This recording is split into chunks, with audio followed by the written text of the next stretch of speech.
மனுஷன் இழந்து போறான் நிறைய நேரங்கள்ல.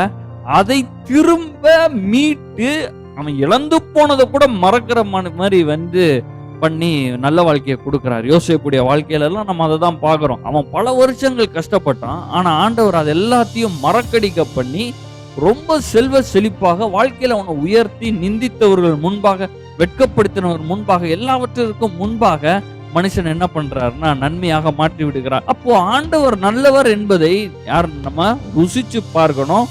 அவர் மேல் நம்பிக்கையா இருக்கிற மனுஷன் பாக்கியவான்.